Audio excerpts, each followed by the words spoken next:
Hello, and welcome to LEGO Challenge with the Warren County Library System. My name is Sandy Roberts, and I'm the Makerspace Coordinator for the library. Before COVID, I used to host LEGO clubs at the Southwest branch, but right now, that's just not possible. So I moved my programs online instead. Over the summer, I made a series called LEGO Lovers. Each week, we explored different creations made by LEGO artists and LEGO masters. Then I challenged our patrons, that's you, to create their own LEGO masterpieces. You can watch all the videos on our library YouTube channel. This fall, I thought I'd change it up a bit, and that's what brings us to LEGO Challenge. Each week, I'll have themed challenges for you. In addition to showing you examples for inspiration, we'll talk about ways that you can develop your LEGO building skills, and I'll demonstrate some of those techniques as well. I've also created a digital wall where you can share what you make. If you go to this website, you can share pictures of your creations and see what others have made. Since I'll be there moderating what is shared, it's a safe place for you to meet others that love Legos. Okay, let's get on to our challenges for the day. Our very first theme is back to school. We'll talk about ways you can model common school items and then explore ways to recreate real-world locations, all using Legos. Are you ready to get building? Okay, as I mentioned, today are back to school challenges. So we're gonna base all of our challenges on things that you would commonly find at school or use for school. The first is kind of a quintessential back to school supply that you absolutely need to have, the pencil. As you can see, there are a lot of different ways to build a pencil. If you have rounded pieces like this, of course, it's pretty easy to make that cylindrical shape for a pencil. But if you have square or rectangular blocks, it gets a little bit more challenging. But we're going to talk about techniques that you can use to create a rounded shape using square and rectangular blocks. And it really comes down to what pieces you use and how detailed you want to be. But as you can see, even with some very basic blocks, you can create a pretty cool looking pencil. And then if you want to, another fun challenge is to make yourself a pencil holder, back to school office supply holder. And that's really easy to do with a couple of Legos. And if you want to hold on to it forever, you can use a little bit of quick glue in between the layers to hold them all together. Okay, so what's another thing that you tend to think of in the fall? Apples, because it's apple season. And there's a tradition of giving teachers apples as gifts. So I thought an apple is a great challenge because that rounded shape can be really hard to do with square bricks, right? Or rectangular bricks. Now you can go 2D and build an apple flat, and you can see it's basically a wall, and you just kind of offset your pieces a little bit so that you get that apple shape as you build out and then around. You can also use this to build shapes like hearts and other things that are similar. But if you want to go 3D, okay, it gets a little more complicated. We have some that are very, very rounded, and you can see again that offset movement of your bricks. This one's using very tiny bricks, lots and lots of tiny bricks. This one uses larger bricks, but it still accomplishes that rounded shape. This one is really cool. It actually uses Technic pieces so that you can get the pieces on the outside kind of facing out with the dots. And then this one uses specialized pieces to actually flatten the apple. Now, LEGO does actually sell kits if you want to, where you can make Legos. This was a promotional kit a couple years ago, but they're not easy to find all the time, so I kind of like to go DIY. And once you master an apple, and again, I'm going to show you some of the techniques here. Once you master that shape, you can master any rounded shape. You can make a planet, you can make an orange, you can make the head of your favorite character.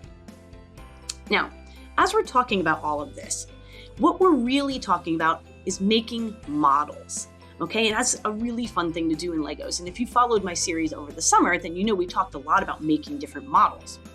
A model is a three-dimensional representation of a creature, a thing.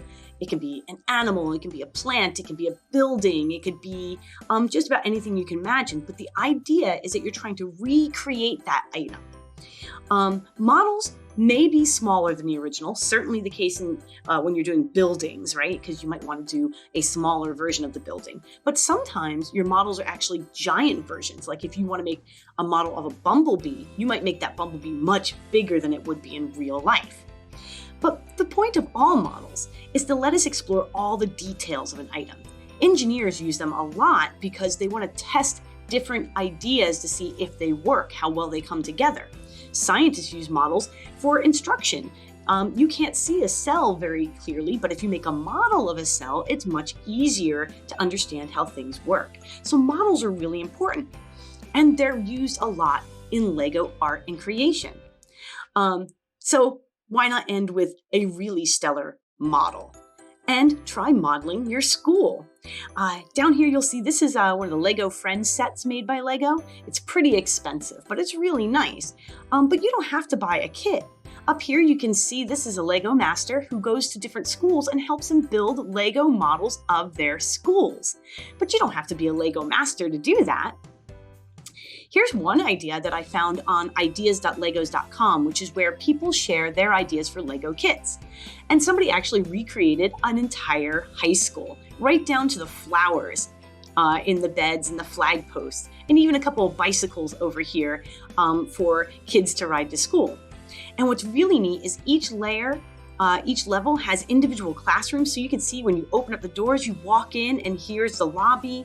Here's a science lab that they created with tiny little desks, a microscope, a skeleton, the teacher's desk, and little flasks. So you can get really detailed in making your model of your school. It's a really fun challenge. Not something you're likely to finish in a day, but definitely something that is really exciting to complete. Now, if you want to go for a smaller project, why not recreate a room? And this is great because if you're in a classroom or if you're at home, it doesn't matter. You can create where you are learning. And if you want to go another step, create a virtual space, a Lego space that you wish you had as a classroom, and then use it as a background in your Zoom meetings. You can put any picture that you take, you can make it a virtual background. So you could create something like this with your Legos, take a picture, and then use it as a Zoom background and put yourself in a Lego environment. But sometimes doing just a small space can be a good way to start and then building out. So those are kind of our inspiration pieces for today. Now I'm going to show you some of those techniques I mentioned for building rounded shapes. All right, when working with Legos and trying to make rounded pieces, you kind of have to get creative. So obviously, if you have things like this, you can just stack them to make something like a pencil if you have the right colors. That makes it really easy, but you don't have to have rounded pieces to do it. You can use things like Technic pieces, which is what this is. And, where'd it go? I had an example, and it got away from me. But pieces like this allow you to attach things to the side to make a flush angle, which can be really, really helpful. But again, not necessary, not absolutely necessary. So the basic technique is pretty simple. And I'm just gonna build in whatever color. I'm not gonna worry about trying to make a perfect apple or anything like that. We're just gonna go for basic technique. So you're gonna start with kind of a wider center, okay? And then you're gonna come next to it with smaller pieces. So you can see how that's already kind of taking on a circular look. Let me come in a little bit for you. Now, if I build across, say I come in like this, right? I want to make sure that I build in a way that I don't lose my pieces, everything stays together. Let's go another orange, like that, right? And then maybe I want to just take another one kind of like that. Okay, so you can see already I'm getting a rounded shape just by alternating and kind of bringing in my pieces. Now, unfortunately, right now, I can't find my Legos where I have my longer pieces, but you can see that if you had, for example,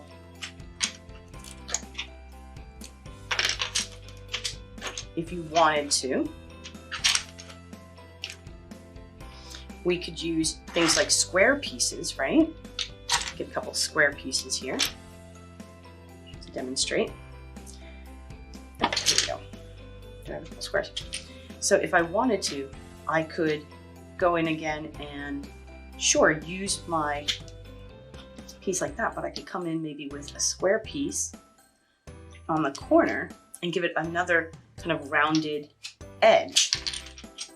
So it's really about how you go about stacking your pieces and kind of giving them a bit of an offset from what your previous layer was.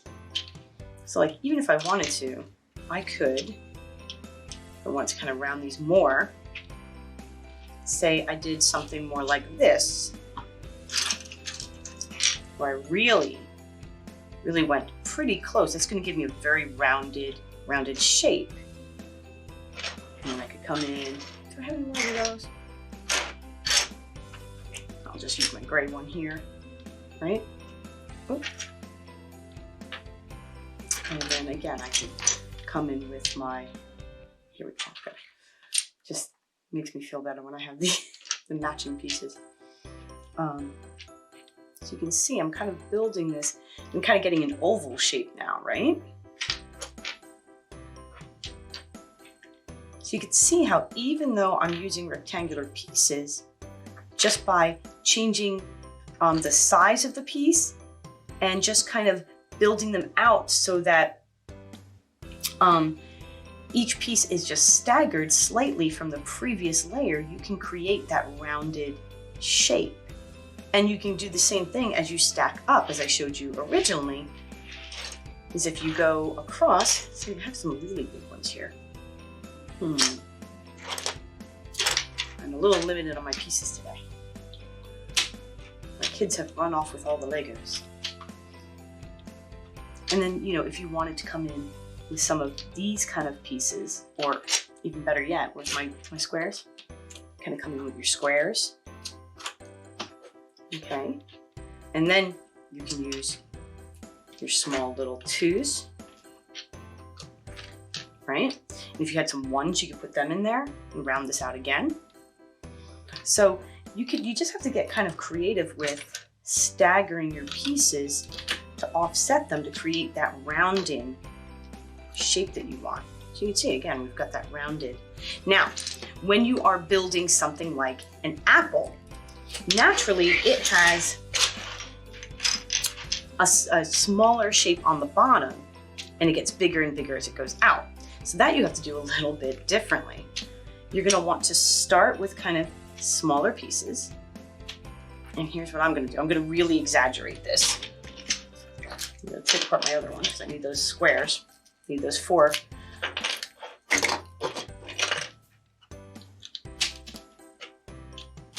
Okay, so you see how I'm building out by using the studs on the sides? You don't have to build everything flush, right? So you can see I've got that shape going out. Now I really, like I said, I made it really exaggerated here. And you don't have to do that. You don't have to make it quite that obvious, but you get the idea. And then if you wanted to, actually, you could take these pieces and go all the way to the edge.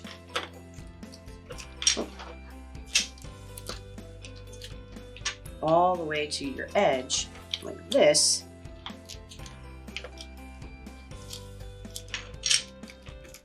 If I can get that Lego doesn't want to come off. Okay. All my pieces are falling off on me. But if I go all the way to my edge, like that, I can make that even more obvious. And now I can get that flaring out in 2 directions, right? So I can come in here, maybe make that a little bit bigger if I want. I can fill in the center and then do it again. Now, one thing I will tell you that can help is as you build, you kind of want to make sure that you pay attention to where your seams are between your Legos, because you don't want them to always be in the same place. That weakens the whole structure. So usually if I do a layer like that, I'll come in the opposite direction the next time. Okay? and flare out that way. Like I'm gonna come in a little bit now, because you can see how I've got kind of a weak structure here. But as I build up, if I'm careful and I take time to really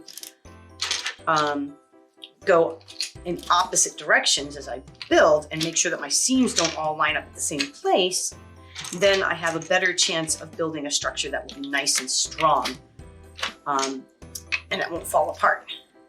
Okay, so you can see, there we go. Got that kind of shape going up.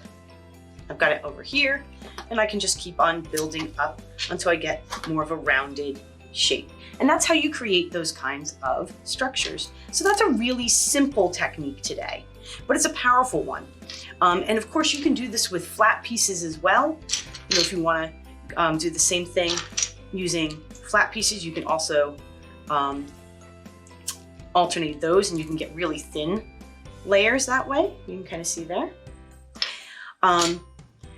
But the more variety of sizes you have, the better off you're going to be with creating the most rounded shape. I'm just using your basic 2x4 here, but if you have a wider variety, you can get a more round shape because you can stagger a little more effectively. But that's the basic technique for today.